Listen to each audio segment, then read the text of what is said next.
Layout roads కానీ, అదేవిధంగా అధికారులకి హౌసెస్లో 2 రకాలు అపార్ట్మెంట్స్ కడుతున్నాం, అదేవిధంగా విల్లాసు, ఇవన్నీ కూడా ఎంతో వేగవంతంగా ఈరోజు జరుగుతున్నాయి. అయితే ఈ ప్రభుత్వం రాగానే గత ప్రభుత్వం చేసిన అవకతవకల వల్ల అనేక సమస్యలుంటే లీగల్ ఇష్యూస్ అన్నింటినీ ఓవర్కమ్ చేసి వాటన్నిటికీ మళ్ళా ఆ టెండర్లన్నీ క్యాన్సిల్ చేసి 14-19 మళ్ళా టెండర్లు పిలవటం, టెండర్లు పిలిచిన వెంటనే వర్షాలు ఈ సంవత్సరం అధికంగా 4 నెలల పైగా రావటం, ఆ 4 నెలల వర్క్ ఇక్కడ చాలా తక్కువగా జరిగింది. అయితే వర్షాలు అయిపోగానే ఏదైతే టెండర్లు పిలిచామో ఆ వర్క్స్ అన్ని ఇటు ట్రంక్ రోడ్స్ 350 కిలోమీటర్ల ట్రంక్ రోడ్స్ కావచ్చు, 1500 కిలోమీటర్ల లేఅవుట్స్ రోడ్స్ కావచ్చు. ఇక్కడ రోడ్స్ అంటే ఉత్తర రోడ్డే కాదు, ఉత్తర రోడ్డు అయితే 6 నెలలు అయిపోతుంది. రోడ్డు పక్కనే యూజీడీ 100% యూజీడీ చేస్తున్నాం. అంటే ప్రతి ఇంటి బాత్రూమ్ నుంచి కానీ, టాయిలెట్స్ నుంచి కానీ, కిచెన్ నుంచి వచ్చే వాటర్ అంతా భూమి లోపల వెళ్ళిపోయేటట్టుగా, తర్వాత మళ్ళీ రీయూజ్ ఆ వాటర్ని మళ్ళీ ట్రీట్ చేసి మళ్ళీ దాన్ని గార్డెన్స్కి వాడేటట్టుగా రీయూజ్ లైన్స్, అదేవిధంగా ఎలక్ట్రికల్ లైన్స్ అన్నీ కంప్లీట్గా గ్రౌండ్లోనే, అదేవిధంగా టెలిఫోన్ లైన్స్ అవి కూడా గ్రౌండ్లోనే, డ్రింకింగ్ వాటర్ ఎట్లా గ్రౌండ్లోనే ఉంటుంది. ఇట్లా ప్రతి ఒక్కటి అండర్ గ్రౌండ్లో వచ్చే విధంగా ఒక ఇంటర్నేషనల్ స్టాండర్డ్లో కట్టాలని గవర్నర్ ముఖ్యమంత్రి గారు ఇచ్చిన ఆదేశం మేరకు టెండర్లు పెట్టడం జరిగింది. అవన్నీ జరుగుతున్నాయి. మేజర్గా ఇన్ని రకాల పైప్ లైన్లు వేయటం వల్ల కొంత టైం పడుతుంది. ఏదేమైనా టార్గెట్ ప్రకారం 2027 ఎండ్కి ఏదైతే ఈ ట్రంక్ రోడ్స్ కావచ్చు, లేఅవుట్స్ రోడ్స్ కావచ్చు, ఇవన్నీ పూర్తి అయ్యేటట్టుగా ప్రణాళిక జరిగే విధంగా ముందుకు పోతున్నాయి. అదేవిధంగా ఏదైతే అధికారుల కోసం 4026 హౌసెస్, అటు అపార్ట్మెంట్లు కావచ్చు, విల్లాస్ కావచ్చు కన్స్ట్రక్షన్ జరుగుతున్నాయో ఎంతో వేగవంతంగా జరుగుతున్నాయి. ఎమ్మెల్యేస్ అయితే ఆల్మోస్ట్ అయిపోయింది, కేవలం ఇంటీరియర్ వర్క్ యాక్చువల్ జరుగుతుంది. అది ఎమ్మెల్సీది కూడా దాదాపు అయిపో వచ్చింది. అదేవిధంగా మినిస్టర్స్ యొక్క విల్లాస్ కావచ్చు, అదేవిధంగా జడ్జెస్ యొక్క బంగ్లాలు కావచ్చు, ఐఏఎస్ ఆఫీసర్ల యొక్క బంగ్లాలు కావచ్చు, ఇవి కూడా ఎంతో వేగవంతంగా యూజ్ వర్క్ జరుగుతుంది. ఇవన్నీ కూడా మార్చ్ ఎండింగ్కి అయిపోయి ఏప్రిల్కి వాళ్ళకి హ్యాండ్ ఓవర్ చేసేటట్టుగా యాక్చువల్గా ఇన్స్ట్రక్షన్ ఇచ్చింది. అదే పదాలు యాక్చువల్గా ఈరోజు అన్ని వర్క్ జరుగుతున్నాయి.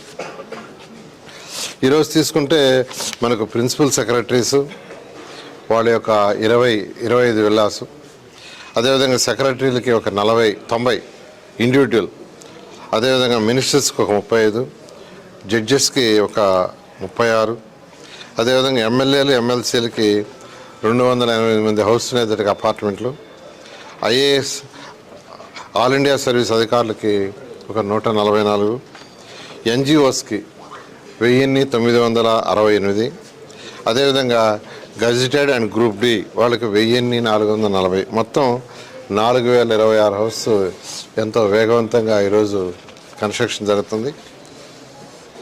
ఇదే విధంగా గ్రీన్ అండ్ బ్లూ ముఖ్యమంత్రి గారు దీన్ని డిజైన్ చేసేటువంటి చాలా క్లారిటీగా ఇచ్చారు. ఇన్స్ట్రక్షన్ ఇంటర్నేషనల్ స్టాండర్డ్లో ఉండాలి. గ్రీన్ అండ్ బ్లూకి హై ప్రయారిటీ అంటే 30% ఏరియా ఇక్కడ గ్రీన్ అండ్ బ్లూ పెట్టాం. ఇందులో కొండవీటి వాగుంది, పాలవాగుంది. ఆ 2 వర్క్స్ కూడా ఎంతో వేగవంతంగా జరుగుతున్నాయి. అవి కాకుండా 3 రిజర్వాయర్స్ ఉన్నాయి. ఆ 3 రిజర్వాయర్స్ వర్క్ కూడా ఎంతో వేగవంతంగా జరుగుతుంది. ఈ విధంగా అమరావతి క్యాపిటల్ సిటీలో ఏదైతే వర్క్స్ టేకప్ చేసో అన్ని వర్క్స్, ఈ వర్క్ ఆ వర్క్ అన్ని ఇవన్నీ కూడా అధికారుల భవనాలు అయితే ఏప్రిల్కి హ్యాండ్ ఓవర్ చేయటం, మిగతా యొక్క ట్రంక్ రోడ్స్ లేఅవుట్స్ అయితే 2027 డిసెంబర్ లోపల పూర్తి అయ్యేటట్టుగా, ఐకానిక్ టవర్స్ ఏదైతే అడ్మినిస్ట్రేటివ్ ఐకానిక్ టవర్స్ 5 టవర్స్ పెట్టాము. అదేవిధంగా అసెంబ్లీ 250 మీటర్లు ఎత్తుండే హైట్ ఉండే అసెంబ్లీ, అదేవిధంగా హైకోర్టు, అదేవిధంగా గవర్నర్ బంగ్లా, ఇవన్నీ కూడా ఎంతో వేగంగా, అవి అయితే 3 ఇయర్స్లో మనం ఎప్పుడైతే టెండర్ ఇచ్చామో టెండర్ నుంచి 3 ఇయర్స్లో కంప్లీట్ అయ్యేటట్టుగా ఈ విధంగా ఈరోజు అమరావతి క్యాపిటల్ సిటీలో వర్క్స్ అన్ని జరుగుతున్నాయి. గవర్నర్ ముఖ్యమంత్రి గారు ఈ అమరావతి క్యాపిటల్ సిటీలో ఏదైతే రైతుల దగ్గర నుంచి ల్యాండ్ పుల్లింగ్లో 34,000 ఎకరాల అరెస్ట్ తీసుకున్నామో దానికి విలువ రావాలంటే ఈ ట్రంక్ రోడ్లు, లేఅవుట్స్ రోడ్స్, తర్వాత ఈ భవనాలే కాదు, అనేక ఆర్గనైజేషన్ ఇక్కడికి రావాలని అనేక ఆర్గనైజేషన్ విట్టు, ఎస్ఆర్ఎం, అమృతం, అలా అనేక యూనివర్సిటీస్కి, హోటల్స్కి, స్కూల్స్కి, హాస్పిటల్స్కి, అదేవిధంగా బ్యాంక్స్, ఇన్సూరెన్స్ కంపెనీస్కి ల్యాండ్ ఇవ్వడం జరిగింది. వాళ్ళు కూడా చాలామంది వర్క్స్ టేకప్ చేశారు. మిగతా వాళ్ళు కూడా ఫైనాన్షియల్ క్లోజర్స్లో ఉన్నాయి. వాళ్ళు కూడా చాలా తొందరలో స్టార్ట్ చేయబోతున్నారు. ఇది కాకుండా ఈ యొక్క ఏరియాకి భూమిలో కూడా, రైతుల యొక్క భూమిలో కూడా నిలవాలి, పెరగాలంటే అనేక ఆర్గనైజేషన్స్ రావాలని ఒక ఇంటర్నేషనల్ స్పోర్ట్స్ సిటీ కట్టాలని ఆదేశించారు. అదేవిధంగా ఇంటర్నేషనల్ ఎయిర్పోర్ట్ హైదరాబాద్లో ఏ విధంగా అయితే ఆ రోజు ముఖ్యమంత్రి గారు 5,000 ఎకరాలతో ఇంటర్నేషనల్ ఎయిర్పోర్ట్ని ఆ రోజు డిజైన్ చేయబట్టి ఈరోజు హైదరాబాద్కి అదే మెయిన్ అయింది. అలాంటిది ఒకటి. అదేవిధంగా స్మార్ట్ ఇండస్ట్రీస్, ఈ 3 టేకప్ చేయమన్నారు. దానికి ఫస్ట్ ఇంటర్నేషనల్ స్పోర్ట్స్ సిటీ చేయటం కోసంగా అటు లండన్, ఖతార్ ఈ 2 యాక్చువల్గా పోవటం, అక్కడ ఉన్న వాళ్ళ అధికారులతో వాళ్ళతో కూడా యాక్చువల్గా డిస్కస్ చేయడం జరిగింది. ఎందుకంటే 16,667 ఎకరాలు ల్యాండ్ పుల్లింగ్ నోటిఫికేషన్ ఇచ్చి ల్యాండ్ పుల్లింగ్ ప్రాసెస్ జరుగుతుంది. ఆ ల్యాండ్ పుల్లింగ్ ప్రాసెస్ అయ్యే లోపలే అక్కడ కూడా ఇంటర్నేషనల్ స్పోర్ట్స్ సిటీని, ఆ ఏరియాలో ఇంటర్నేషనల్ స్పోర్ట్స్ సిటీ అనుకున్నాం. ఎందుకంటే ఈ 16,667 ఎకరాలు ల్యాండ్ పుల్లింగ్ చేసే ముందే చెప్పాం, అక్కడ ఇన్నర్ రింగ్ రోడ్డుకి, రైల్వే ట్రాక్కి ఒక ఇంటర్నేషనల్ స్పోర్ట్స్ సిటీని డిలే కాకుండా ముఖ్యమంత్రి గారు ఏదైనా టేకప్ చేయమన్నారు. ఆ నేపథ్యంలో అవి 2 స్టడీ చేయటం వచ్చింది.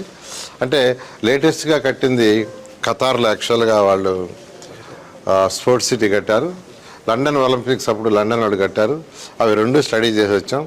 మళ్ళా కూడా అక్కడ ఉన్న వాళ్ళతో కూడా ఎవరైతే అవి చేశారో ఆ యొక్క నేషనల్, ఇంటర్నేషనల్ ఆర్కిటెక్చర్స్ ఉన్నారో వాళ్ళని కూడా కాంట్రాక్ట్ చేయమని అధికారులకు ఇచ్చాం. వాళ్ళు కూడా కాంట్రాక్ట్ చేస్తారు. దాని మీద ముందుకు పోవడం జరుగుతుంది. వాళ్ళు డిజైన్ అది ఇవ్వాలి, ఇంకా అది ఇవ్వలేదు. దాని డిజైన్ అది తీసుకున్న తర్వాత ఎంత కావాలో అంతవరకు అలాట్ చేయడం జరుగుతుంది. రెండో దశ ల్యాండ్ పూలింగ్ మీరు తీసుకుంటున్నారు. తొలి దశలో వచ్చినంత వేగంగా రెండో దశలో ల్యాండ్ పూలింగ్ ద్వారా రైతులు ల్యాండ్ ఇవ్వడానికి అంత సుముఖంగా రావట్లేదని ఒక ప్రచారం ఉంది సార్. అటువంటిది ఏం లేదండి. గ్రామాల వైజ్ యాక్చువల్గా మీటింగ్ పెడుతున్నాం.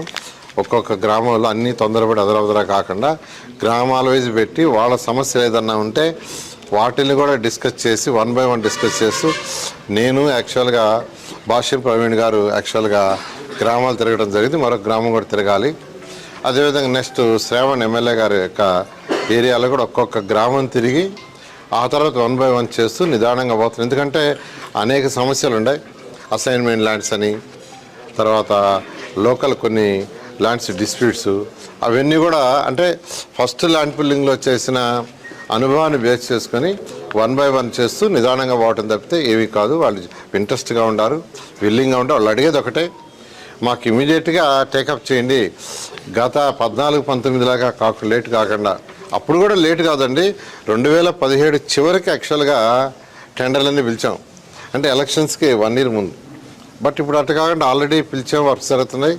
అదేవిధంగా కొత్తగా తీసుకునే దాంట్లో కూడా వీలైన తొందరలో వాళ్ళు స్టార్ట్ చేయమన్నారు. వాళ్ళకు కూడా చెప్పాం, మీరు ల్యాండ్ కూడా తొందరలో ఇస్తే 80% ల్యాండ్ ఇవ్వగానే ఆ వర్క్స్ కూడా టేకప్ చేసి వీలైన తొందరలో కంప్లీట్ చేస్తామని చెప్తున్నారు.